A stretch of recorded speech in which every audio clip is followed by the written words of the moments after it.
Okay, so this is part two of the Business Finance Made Simple mini-series. And in this video, we're going to focus on a survival budget. So you can see an example of one in front of you, but we'll come back to that in just a second. So what we're going to cover is what a survival budget is and why it's important to you, show you an example, and then give you our contact details at the end, as usual. So a survival budget, what is it? As the name suggests, it's pretty straightforward. It's just all the amount of money that you're going to need to take from your business to pay yourself so that you can survive on a monthly basis. So a few points I should make here. It's called a survival budget because this is about what's the minimum amount of money that you can take from your business on a monthly basis. So you might have to cut back on certain luxuries like Sky TV subscriptions and that sort of thing, because really in the short term, the priority is making your business work. And to help it do that, you want to extract the minimum amount of money from it as possible. That being said, you do need to pay yourself some money, so you will need to take money out from your business. And as I put in the second point, the best thing to do is plan from the start. So rather than just having this great idea for a business and just diving straight in, best thing to do is plan your finances. So look at the amount of money that you're going to need to take out and budget that in. And that's going to go into your cash flow forecast, which is something that we'll cover in the next video. So what you make sure you do is list all of your expenditure, and that includes things like pocket money. Okay, so that's a bit of a childish way of saying it, but what I mean is covering things like money that you will spend on clothing. And I know you might think to yourself, oh, in the short term, I won't spend any money. The reality is you will. So even though you're going to have to be a bit frugal, you will still need to budget for things like clothing.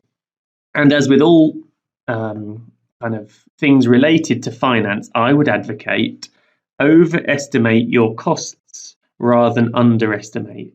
And the reason you would do that is because it's better to overestimate your costs and then find that you've got a bit of cash left over in your bank account at the end of the month than underestimating and then finding out that you've run out of cash and then you have to get an emergency overdraft, which ends up costing you more money. So what you can see in front of you is an example of a survival budget. So again, very straightforward. It's just a list of all your expenditure.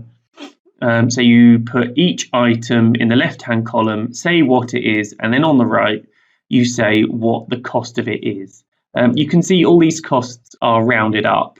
Again, that's probably an example of overestimating. So say if your mortgage or your rent is something like 575, just call it 600, like I say. And then at the bottom, make sure you total it all up. Now, the thing to pay attention to here is you probably will be horrified when you add up all of your expenditure. That's quite common. So even though you're horrified, try not to be too startled. If anything, it's a good thing because it's showing you how much you spend. And what it does is at this stage, you could take the option of reducing your expenditure on certain things. So you might, for example, you might look at something like entertainment, meals and drinks and say £80. Well, that sounds like a lot, but when you break that down, £80 a month really is only just over £20 per week. And if you live in Brighton, cost of, let's say, a pint of beer in a pub nowadays is anywhere between £4 and £5. So it really isn't that much. So look at all your expenditure, get it down on paper, and then what you can do is make a decision. Do you want to maintain that level of spending or do you want to reduce it? Ideally, you want to cut back on things that you really don't need so that you can give your business the best chance to succeed in the short term. Like I say, get it written down and you can plan. It's better to be slightly scared at this stage and overestimate your costs and budget for that, because what it's going to do is give your business a better chance of surviving. So that's part two done with. So I'll just remind you of what beepurple can offer you. We can offer you one-to-one business support sessions, Wednesday evening workshops, competitions, and our summer course.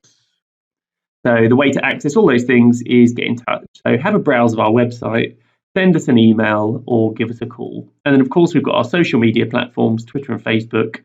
So get in touch that way.